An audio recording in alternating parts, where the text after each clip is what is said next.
people, Wagwan. Yeah, welcome to another episode of Dweet, Fraid. And you know what we talk about on this platform? We talk about, what was that thing, the decision that you had to make and that you were really scared, you never sure what to do. You weren't, you didn't feel like you had all the information, but you made a decision anyway, and it turned out to be the right decision or a good decision. It benefited your life in a good way. So today we are talking to another Shereese scholar. Am I pronouncing that right? Some people say Shereese, some say Shereese. I say Shereese. Shereese, okay. We're talking with another Shereese scholar. Alright, so today we're talking with Georgette. And for those who are MBHS alumni, y'all, you can't know Shereese, okay? Like Georgette, then probably don't know me. Yeah, okay. You guys probably not aware of Georgette, but Shereese Graham.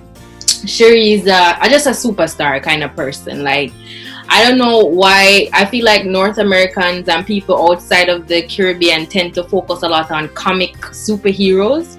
But I know a lot of real life superheroes people. Like, y'all got to come. I got the hookup, I'm like, guys, let me make Shereese introduce herself, because I don't think I'll do her justice. Alright, so Shereese, come introduce yourself to the people. Well, GSC was supposed to wine and all these things. What is well deserved? I deserve it. So, hi guys, I am Georgette. This is my brand name, the brand I'm building for myself. So, like Manu said, you probably know me as Shereese. You can still call me Shereese once you spell it correctly. That's the big problem with the name, Shereese. Right? Anyway, I like to say that I am a learner. I'm learning about life. And during this process, or while I'm on this path to learn about life, I've done several things, and I'm still doing other things, and I want to do things. So several things such as getting a Bachelor of Law, going to law school, practice law for a while, still practicing law, and I decided to go master's while still practicing law. And that's where I'm currently at right now on this journey. Well, almost done, because my master's is almost done. Submitted my thesis, just waiting on my grade. And that's why I'm drinking wine, because I'm still in celebration. Girl, celebrate. You deserve it. Like, guys, for those of us who have had research experience, you know that it takes time. It can be grueling, and having to edit your own work before submitting it. Imagine sitting down and writing a 5,000-6,000 word paper, and then have to go back through everything with a fine-tooth comb. It's not easy, all right? And I don't know about you, Shereese, but I know, right? Having like the finding doing the bibliographic part of things, the references, finding solid references to corroborate what you're saying is always sometimes challenging. Guys, drink, don't do what. And after I spent 2 days going through my footnotes, I had over 200 footnotes. I realized that there was one mistake and I had to delete the footnotes, and then that kind of messed up all the cross references. Some of the pretty much have to go over again. But alright guys, so that's Georgette, that's Shereese in a nutshell. I mean, you see how she humble? I would talk about her like that, But you know what? That's why I love my guests to introduce themselves, because of course I can get braggadocious in the description below. Alright, Shereese, let's jump into the meat of the matter. Tell us about that thing that you did, like that decision that you had to make, that really you were scared, like you never felt ready, you never felt like you had all the information, but you made a choice, you made the jump anyway, and it was beneficial. It was beneficial to the trajectory of your life. Boy, one of the stories. The first one, I'd say your previous guest, which was Odin Houghton, he kind of told the story that I was planning to tell, which is totally unfair. Because a big decision I had to make was deciding to apply for the scholarship. And I think it was a problem because I didn't think that I was of the caliber of persons who got the scholarship. So I guess I doubted myself. What do you mean? Yes. I hear this. So I'm just back. So I knew about evening from undergrad, which was like 2014. Read about it, and at that time, honestly, I was like, I don't think I should even think about this because I don't know what I would specialize in. I don't think I've found that area of law that I'd actually do. Which I think if you're going to do a master's, you need to know.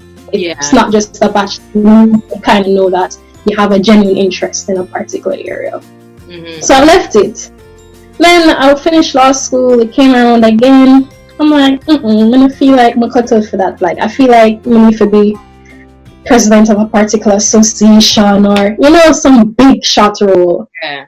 It wasn't until I went by some other sponsors, because I made it through school on just sponsors like scholarships and bursaries.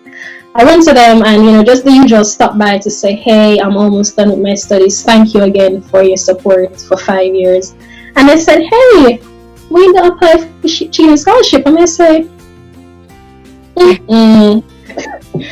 But then they started pushing me and saying, we think you could do it. And just hearing that from your sponsors, people who have sponsored you over the 5 years, it kind of gave me some sort of motivation to say, let me just Google this again and see what it's about. Yeah. And then when I wasn't quite sure, and so I didn't really tell anybody. Like, I don't think even my mom knew I was applying. Like, the only people who knew was like the references that I reached out to. Seriously. My friends didn't even know until like January when I finally heard that I was longlisted. And I mentioned it to one of my friends. I didn't tell anybody because I'm not sure. I mean, they just apply, and if they don't get through, then nobody will even know. Yeah. So I kind of just. I know them way. Wait a man. That's when one of my friends was like, yeah, like, why you do it yourself? And the impressions that I got from people, the more I started to see that you don't necessarily need to be in this big shot position, because leadership is not necessarily having the position of a president of a society or whatever. It comes down to just having influence on the people that you're around, whether it's in a small group, in a community. And I think that's what I really reached for in preparing for my application, and I think it worked for me. That's good. And then, of course, I mean, you've just started practicing law. In the legal profession, it's kind of a thing where they don't think you necessarily need a master's, no experience. So for me to just start, literally just started practicing, for me to decide that I wanted a master's, it was also a challenging decision because I just started my job. Like how long were you in your job before? I started working in November 2018. Okay. And last year, January, I heard that I was shortlisted. So like just a few months after, really. Which means I left to do my master's before I had completed 1 year. 1 year. Oh wow! Like how did your employers respond to this? Were they happy? Were they like, yeah, man, she's gonna, yeah? I'm gonna follow question because I was just going to say that when I finally started to reach out to other scholars to ask for advice, which I probably have asked for advice before, but the situation. My issue is, how do I approach my employers with this? I know the job market today, don't necessarily want to be given up a job. It's so hard. One person I reached out to, who was also a scholar, said they didn't say anything until like June when they were going to leave. When they were sure, that's when they resigned. So it's like, I get your advice, but I'm not sure that works for me. Yeah. Is resigning a must? I feel, I don't know if it's the same. I discovered that. Oh yeah, I'm saying I wasn't sure that I'm not sure if it's the same, but like here you can go on an education leave or something like that where you're still employed to the company but you're just studying, and some of the times they even help finance your studies, and then you're able to come back. Yes, so what I decided to do was I thought I had a really good relationship with my bosses. And I felt if I waited until June, especially because I already knew that I was in the shortlisting from like February, I felt that wouldn't have been an amicable ending if I waited till June, considering the good relationship I had. Yeah. And so I took a break step and said, let me tell them about it now, and tell them that although I'm not being granted a scholarship, I'm going to do an interview, so there's a possibility. Mm-hmm. And that's worked out in my favor because my family really happy for me. They said, hey, we're going to just give you like a new contract where you can work part-time remotely while you're abroad. So that's extra money for you. Yeah. You're still a part of the firm. And when you come back, we're glad to have you. Get your full contract back, your full-time contract. Exactly. So that was also an issue, and I think sometimes it's good to take advice from others, but you should always apply that advice to your life based on your own circumstances. Yes. And not just run it and say because that worked for somebody else is going to work for me. You should always assess your circumstances to see if the relationships that you have is going to turn out the same way that it did for the person who gave you the advice. That's so true. Like, guys, you hear that? Lesson number 1. Boom. Take advice and ask for advice. It's important to ask for advice, but make sure you apply it to your own personal situation. And that's something I've practiced all my life. Everybody always, you're not good at advice. That's something I apply in all aspects of life, not just for that, but a big thing that I preach is your financial goals. Yes, yes. I think you're so used to money financial goals on social media, financial goals by other people, and immediately you want those to be your goals. And then when you can't achieve them within a certain time frame, you start to feel like depressed. But I feel like you should always remember that yes, someone else's goals can be yours, but you should always come back to what your circumstances will allow. So not because someone said, I need £2,000 in a month, and you didn't, don't feel as if you failed because maybe their circumstances was different, leading them to making that £2,000. And so I say it's important to set your own goals and not be pressured into setting goals that you see online or see your friends or family making. Yes. Like on that point, like I am right now, the space that I'm in is I'm doing a lot of research on personal finance because I want to become an expert at my personal finances. So I'm reading a lot of books and consuming a lot of content. Bigger Pockets Money, guys. If you listen to podcasts, it's a great podcast to tune into. And one of the things they preach is that personal finance, don't just say finance enough, personal finance is personal, and it goes hand in hand with what Shereese just said. And it's the same thing about your life goals in general. It's your life goals, not life goals, it's Shereese's life goals, man's life goals. I just think, yeah, so it's so very to feel like you're not making progress when you lose track of the fact that it's your goal and you're not trying to achieve someone else's goal. So not because someone got a house at 22 and you're 25, you should feel like you failed. Like, look at your own circumstance and set your own goal and work towards it. But of course, look for examples outside, but don't feel pressured if you're not achieving it at the rate that someone else achieved it at. That's like, yo, guys, these are gems Shereese is dropping. Like, this is very, very important. Very important. And I'm going to elaborate on it in the show notes in the description below. But so like what I'm getting from what you've said, Shereese, is that you like like I've known you for over a decade, and you're a scholar. You are what the epitome of what a scholar is, Shereese. And I think we spoke to Akila. You guys remember Akila was Shereese and Akila have very similar mode of, like they operate very similarly. Like these girls are driven. You see, people will look at someone like me. I'm a jill of all trades. I'm dabbling all over, alright? But these women are focused. Like they're very focused. They have a laser focus. They can put on the blinds and they just get ish done. Okay? Like Shereese was copying almost all of the honor roll trophies, all of the first trophies. We could have tried some more. Alright? Shereese was copying all these trophies. So I'm gonna understand when you're gonna say to me you never thought that you were up to caliber to get Shiveening. I'm like, what?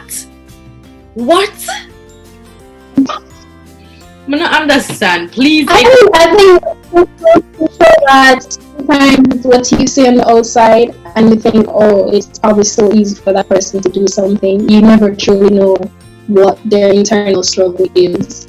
That's so and I think it's very natural for people to feel nervous about something or feel like they're not. I feel like that's a part of life. Yeah. But the important thing is that you probably learn how to handle it. Yeah. Before you carry yourself, people might just assume. That's fact. Yo, like that. Yeah, I keep it real. I keep it vulnerable all the time. If you know me, you know that I'm raw. Like I'm not hiding anything. I think everybody has something like that. Everybody. Yeah. But some of us are just better at keeping it together. And I think maybe that I would say, Shereese, you're one of those persons who I would think from my impression of you, you're good at keeping it together. Like, yeah, man, for real. Like, I don't know, like, I feel like, yeah, I do.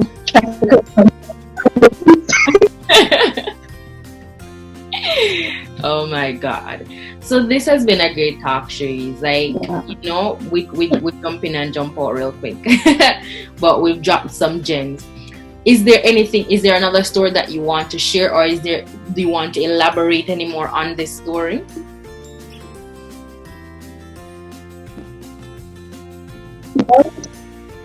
Oh, it broke. The connection is bad.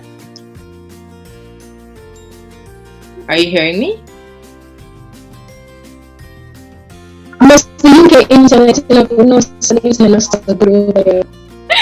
Oh God. You're hearing me now? No.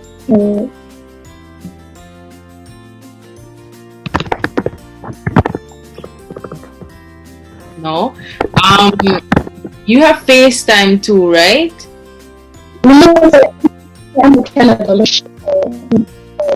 Is it better over FaceTime?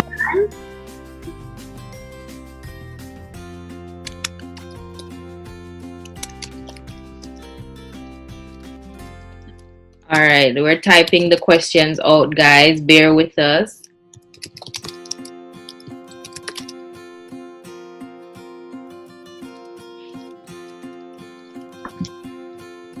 Yes, so I'm sending the.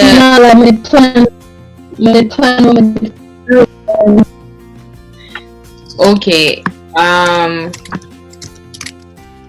The quality. Like now the audio quality isn't good.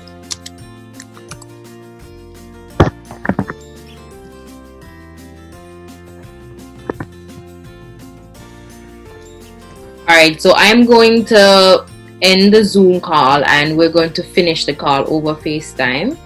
I'm going to try to screen record. I've never done it, so let's hope that it records.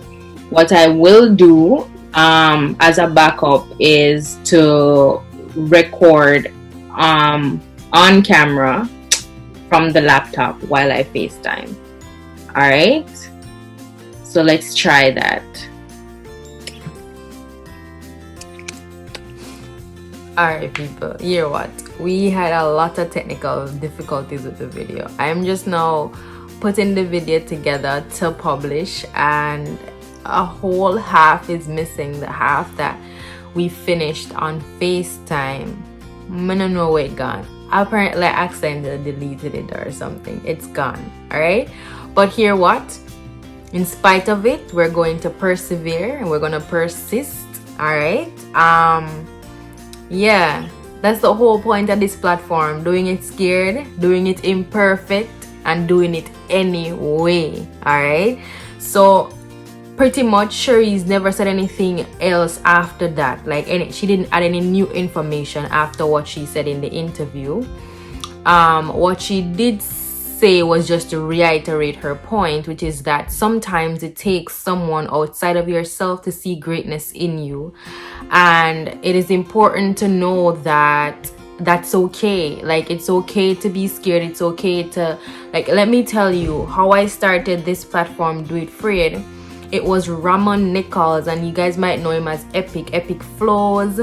Ramon Epic, I don't know, this he like, if you know Epic was the one who said to me, because I've been blogging for 5 years and the tagline for my blog has been Do It Fraid, and Epic said to me, yo, it's time for you to put your thing out there. Like, he sent me a thing, I think it was Will Smith who was talking about doing it scared, and I've always been talking about doing it scared, and he's like, it's time for you to put your platform out there, start a YouTube, start an Instagram, start a thing. And yo, that just led to that impetus the next day. I think it was the same night I just started a YouTube, and I just like ran with the idea, and here we are.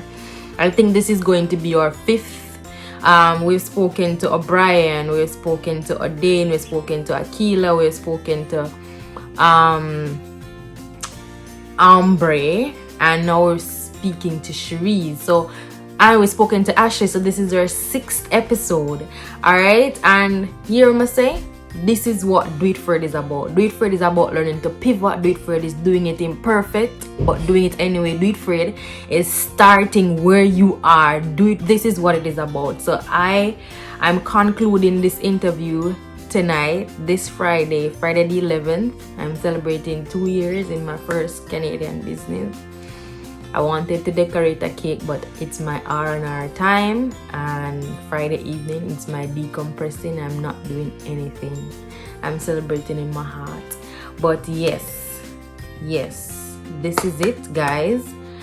Shereese's interview was very impactful. The quality wasn't the best, but I'm sure the message came across. The most important thing Shereese said on her Shevinin, however you want to pronounce it, on her journey, it was someone as one of her mentors who said to her, why are you not applying for Shevinin? Shereese is a scholar. Shereese, anybody who knows Shereese is a first class honors girl, honor roll girl, straight through. Shereese got straight ones in CXC, Kiev. Like, why would she think she not qualified for those Shevinin? Why would she think she doesn't have what Shevinin takes? Right? And the same thing Odane pretty much had said, you know, he never thought about applying for it. It's sometimes a lot of these excellent people don't see excellence in themselves. So today I just want to encourage you, if you know someone, anybody in your life, and you see some potential in them, some real potential and some untapped talent, let them know. Affirm somebody in your life today. Give them some words of affirmation today. Give them some words of encouragement. Be their impetus. Alright? Thank you guys for sharing. Thank you for tuning in.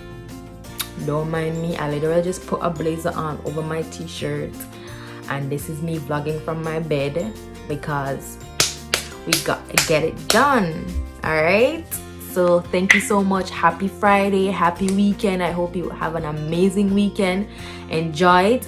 Start the thing there. Start the business. Start the YouTube. Start the Instagram. It's 2020, guys. You don't have to be a lawyer, doctor, engineer, teacher, nurse anymore. You can be a content creator, an influencer, a social media model. There's so many opportunities in the creative industry right now. A blogger, there's so many opportunities in the creative industry, and it is so untapped. Whatever your talent is, whatever your passion is, share it with us. The world is waiting for you to share that idea that you have with us.